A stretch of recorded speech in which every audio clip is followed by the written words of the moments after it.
Vedas and the followers of the Vedas. But almost nobody knows these things in the beginning. In the beginning, we're willing to accept somebody's opinion, some human being's idea of what is spiritual life. So we go around to different gurus and we take on different teachings and different practices, and nothing really changes. Why? Show bottle. Show bottle guru, show bottle teaching. The real teaching is behind what they're saying. Like, you find all these gurus, they somehow or other claim to be linked with or representing the Vedas. But actually the Vedas teach something completely different. But because they never present the Vedas, you wouldn't know. You see? And the excuse they give is, oh, you're not ready yet. You're not advanced enough yet. Huh? And so, by not presenting the original materials on spiritual life, they cheat. Just like a show bottle. Huh? If you drink the colored water, you won't get any result. There's no medicinal value. Similarly, if you take the teachings of people who are not really connected with the Vedas, there's no real value there. It's simply another material religion. And it may give you a good feeling to belong to something. It may give you some social benefits or some temporary material benefits due to belonging to this club or religion. But it won't really help you spiritually, because authentic spiritual life is transcendental. Transcendental means, in the beginning, that we're connected to God through the disciplic succession, through the passing down the teachings of the Vedas from the original source, which is God, through the chain of disciplic succession of spiritual masters and realized souls, down to the present day.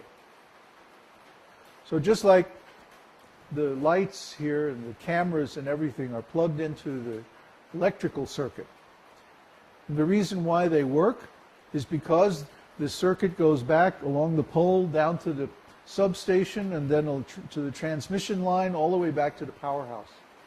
If the powerhouse is disconnected, then you can have all the wires and everything, but nothing will work. Similarly, a spiritual teaching, if it's divorced or disconnected from the original source, it won't have any effect, it won't have any potency. But as soon as you connect and practice an authentic spiritual teaching that's actually grounded in the Vedas, then you immediately get the result. Immediately. You can immediately feel a change in consciousness. Why? Because it's plugged into the original source. It's empowered. When you connect with Krishna consciousness and you begin to feel this, then you know, oh, this is the genuine teaching. This is the real thing. So Brahma was saying, you're asking me for something, but I don't have it myself. How can I give it to you?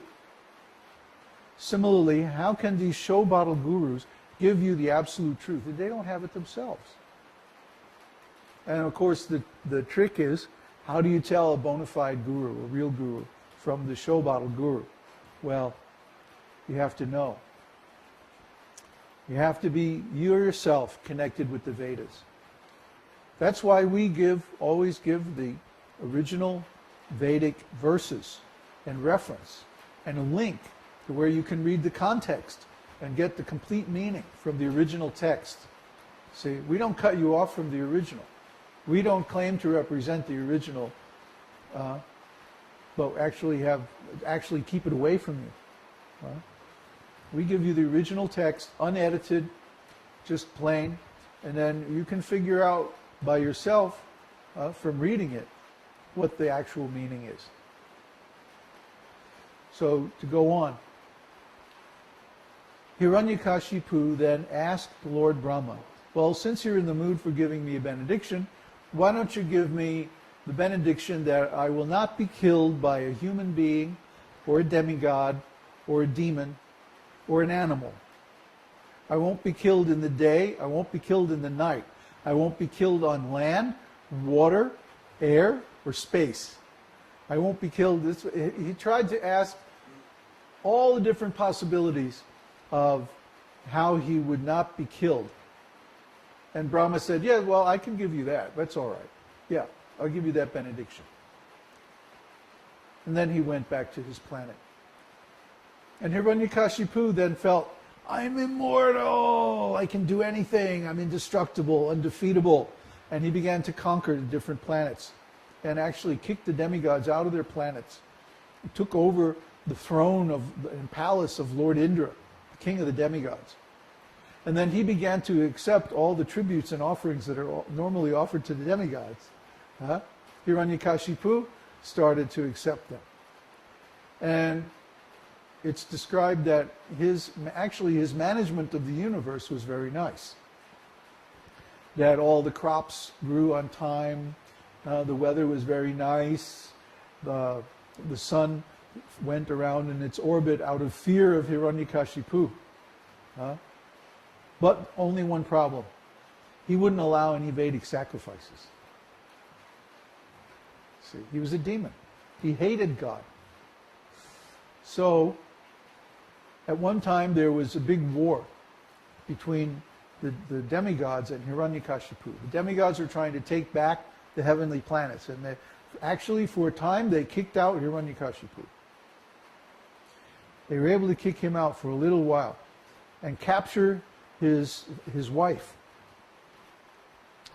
So at one time they were taking his wife away, and Narada said to the demigods, well, what are you going to do? And they said, oh, we're going to kill her because she has the son of Hiranyakashipu in her womb. And I mean, one of these demons is bad enough. What are we going to do with two? So Narada said, now wait a minute. First of all, it's against Dharma to kill a pregnant woman. This isn't warfare. This is just uncivilized, unregulated life. It's Kshatriya Dharma is you never kill an unresisting enemy or someone who is an innocent, like an ordinary citizen or civilian. You can only kill people who are willing to fight. That's Kshatriya spirit, Kshatriya Dharma. So the demigods were actually going to do something against Dharma, which is very bad. It shows how desperate they were. So Narada, he knew what was going on. He said, no, give her to me. She'll stay in my ashram. Actually, the child in her womb is a great devotee. So the woman went with Narada, and Narada took her in his ashram, and as the child was growing in her womb, he recited Śrīmad-Bhāgavatam. So the child came out as a great devotee. And then once the child had been born, then Narada returned the wife and child to Hiranyakashipu, who in the meantime had taken the heavenly planets back and was again ruling with an iron hand, iron fist. So the child grew up, and his name was Prahlad, which means pleasing. Hlada, the word hlad means pleasure. So Prahlad means one who gives pleasure. So Prahlad was growing up, and he came to the age when the children are sent to school. And Hiranyakashipu sent him to the school. And then the school masters started teaching all this demoniac knowledge of politics, material management, how to make a profit with every transaction, how to oppress enemies, and how to deal in politics and negotiations and stuff like that. And Prahlad was like, I don't want to hear this. So as soon as the schoolmasters left the children alone, Prahlad started preaching to them. And he was saying, this material knowledge is completely useless. You have to take up the devotional service of Vishnu. Then you can attain the real purpose of human life, which is self-realization. So And again, I'm going to stop the story and comment. We also have discussed quite extensively how the materialistic educational system is a complete waste of time. We're using especially the writings of John Gatto to show how the materialistic educational system is simply designed to create slaves. The demons like to have slaves, lots and lots of slaves. They'll do whatever they want them to. Of course, nowadays, they don't come right out and say, "You're our slaves," like they did back in Egypt and like that.